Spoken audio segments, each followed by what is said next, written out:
मी आज एक वेगळी घटना तुम्हाला सांगणार आहे. ही घटना आहे पश्चिम बंगालमधील कोलकातामधील दक्षिण कोलकाताची. इथल्या एका वसाहतीमध्ये एक कुटुंब राहत आहे. त्या कुटुंबात 3 व्यक्ती राहतात. त्या म्हणजे मुलगा, वडील आणि त्याची आई. आईचा 3 वर्षांपूर्वी मृत्यू झाला होता. परंतु या कुटुंबाचे वसाहतीतील इतर लोकांशी जमत नव्हते. म्हणजे त्यांनी कधी शेजारील लोकांशी संबंधच ठेवले नव्हते. उदाहरणार्थ, कोणाशी गप्पा मारणे, सामाजिक सांस्कृतिक गोष्टींमध्ये सहभाग घेणे, अशा गोष्टी त्यांनी कधीच केल्या नव्हत्या. आपल्या कामाशी काम ठेवून ते घरात राहत असे. परंतु एक दिवस एक विचित्र कृती घडली. ती म्हणजे त्यांच्या घरात अचानक मोठे 2 AC बसवण्यात आले. म्हणजे सर्वसामान्य घरात जो AC बसवला जातो तो 1 टन किंवा 2 टनचा AC असतो. परंतु हे AC इंडस्ट्रियल AC होते. हे प्रचंड मोठे होते. त्यामुळे आजूबाजूचे लोक जरा प्रश्नार्थक नजरेने तिकडे पाहू लागले. त्या ACची चर्चा सर्वत्र होऊ लागली. म्हणून आजूबाजूच्या काही लोकांनी त्या घरातील आजोबांना म्हणजेच गोपाळ मुजुमदार यांना प्रश्न केले. साधारण त्यांचे वय 75च्या पुढे आहे. त्यांनी सांगितले की माझा मुलगा हा लेदर इंडस्ट्रीमध्ये काम करतो आणि त्याला काही एक्सपेरिमेंट्स करायचे असतात. काही केमिकल जवळ ठेवायचे असतात, म्हणून हा AC लावणे गरजेचे आहे. परंतु हे उत्तर काही आजूबाजूच्या लोकांना पटत नव्हते, कारण यांच्या घरात कधीच तशी कृती दिसली नव्हती. ती म्हणजे चामडी वस्तूंची देवाणघेवाण किंवा कोणी कामगार किंवा कसल्या प्रकारचे काम सुरू आहे. आणि मुख्य म्हणजे एवढ्या छोट्याशा घरात कारखाना कसा काय सुरू होऊ शकतो. हे सर्व मुद्दे डोळ्यासमोर ठेवून आजूबाजूच्या लोकांनी पोलिसांना कळविले. पोलिसांना सांगण्यात आले की या घरातील लोकांचा कोणाशीच संपर्क नाही आणि या घरात काही वेगळ्या गोष्टी घडत आहेत. त्या म्हणजे एकतर यांनी एवढे मोठे AC का बसवले, आणि आजोबांनी जे उत्तर दिले तशी कोणतीच कृती तिथे घडताना दिसत नव्हती. ही सर्व माहिती ऐकून पोलीस कमिशनरच्या आदेशाने काही पोलीस घटनास्थळी पोहोचले. पोलिसांनी जेव्हा घटनास्थळी पोहोचून विचारपूस सुरू केली तेव्हा त्यांना प्रचंड मोठा धक्का बसला. तो म्हणजे इथे नुसते AC नसून घराच्या खालच्या मजल्यावरील खोलीत 2 मोठे फ्रीज आहेत.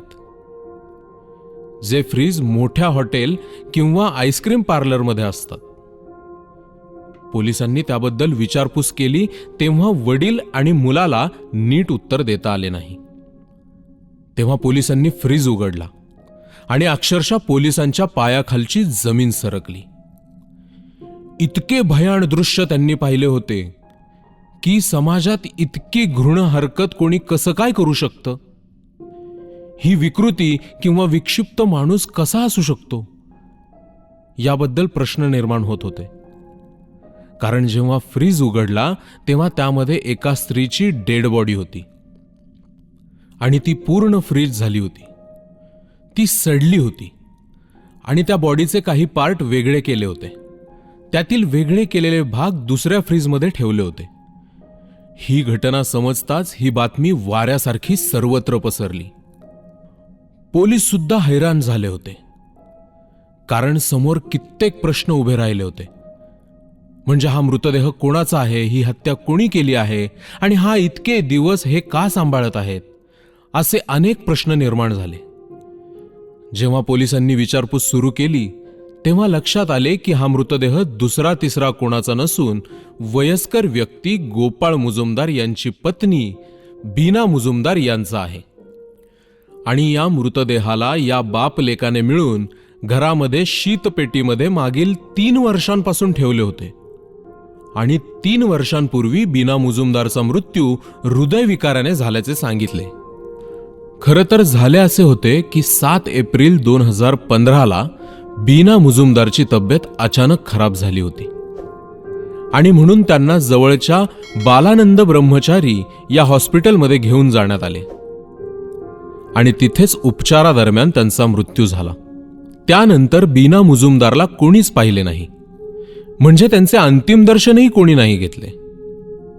त्यांचा अंत्यविधीही कोणी पाहिला नाही. आजूबाजूचे लोक जेव्हा त्यांच्या घरी आले तेव्हा हे बापलेक त्यांच्याशी फारसे नीट वागले नव्हते. तेव्हा आजूबाजूच्या लोकांना संशय यायला सुरुवात झाली. हे लोक सांगत होते की बीना मुजुमदारने त्याची बॉडी डोनेट केली होती, म्हणून त्यांची बॉडी हॉस्पिटलमध्येच ठेवून घेतली आहे. म्हणूनच आत्तापर्यंत त्यांचा अंतिम संस्कार अजून आम्ही केला नाही. त्यामुळे आजूबाजूच्या लोकांमध्ये त्यांची इज्जत अधिकच वाढत होती आणि त्यांना वाटत होती की ही खरंच एक अभिमानाची गोष्ट आहे. आणि जसजसे दिवस जात गेले तसतसे घरच्या लोकांचे इतर लोकांशी संबंध तुटत गेले. संपर्क कमी झाला. लोकांशी ते फार बोलत नव्हते, बाहेर फिरत नव्हते, एकटे एकटे राहत होते. आणि घरात यांनी मोठे एसी आणले होते. अधूनमधून उग्र वासही येत होता आणि लोकांना याचे खरे कारण हवे होते. म्हणून ही गोष्ट लोकांनी पोलिसांपर्यंत पोहोचवली. त्यानंतर हा सगळा प्रकार उघडकीस आला. परंतु या बापलेकांनी हा सगळा प्रकार का केला? एका वयस्कर स्त्रीला 3 वर्ष असं घरात मृत अवस्थेत का सांभाळलं, हे अजून गुपितच होतं. तर याची 2 कारणं पोलिसांच्या तपासात समोर आली. ती म्हणजे बीना मुजुमदार आणि गोपाळ मुजुमदार यांचा मुलगा, ज्याचं नाव आहे शुभप्रताप मुजुमदार, हा जरा अशांत आहे आणि थोडा वेडसर देखील आहे. आणि हा भयानक निर्णय देखील त्यानेच घेतला होता. आणि हे दोघेही नवरा बायको फूड कॉर्पोरेशन ऑफ इंडियामध्ये कामाला होते. म्हणजे ही मृत महिला सुद्धा एक सरकारी अधिकारी होती. आणि या महिलेच्या रिटायरमेंट नंतर महिना 50,000 तिला पेन्शन मिळत होती. आणि त्यांचा मुलगा हा बीना मुजुमदार यांच्या डेबिट कार्डमधून पैसे काढत होता. पण त्यांच्या हयातीत हे पैसे त्यांना मिळालेच पाहिजे, कारण तो त्यांचा हक्क होता. परंतु आईच्या मृत्यूनंतर हा प्रकार या मुलाने सुरूच ठेवला होता. त्यामुळे एक गोष्ट निश्चित झाली होती की आईच्या मृत्यूनंतरही पेन्शन थांबू नये, म्हणून मुलाने ही युक्ती केली होती. आणि आई जिवंत आहे हे दाखवण्यासाठी त्याने आईची डेड बॉडी घरामध्ये प्रिझर्व्ह करून ठेवली होती. आणि त्याने बँकेतील लोकांनाही अत्यंत चतुराईने फसवले होते. आई आजारी आहे असे दाखवून आईची खोटी सही करत होता आणि आईचा अंगठा देखील तो वापरत होता. आईच्या अंगठ्याचे सातत्याने तो ठसे घेत राहिला. म्हणजेच हा सगळा प्रकार त्याने आईच्या पेन्शनसाठी केला होता. आणि अखेर हा प्रकार एक दिवस उघडकीसही आला आणि पोलिसांनी तो मृतदेह ताब्यात देखील घेतला आणि पोस्टमॉर्टम करून आरोपींवर कारवाई देखील केली. परंतु आजही हा प्रकार कोलकातावासी आठवतात तर त्यांच्या अंगावर काटा येतो.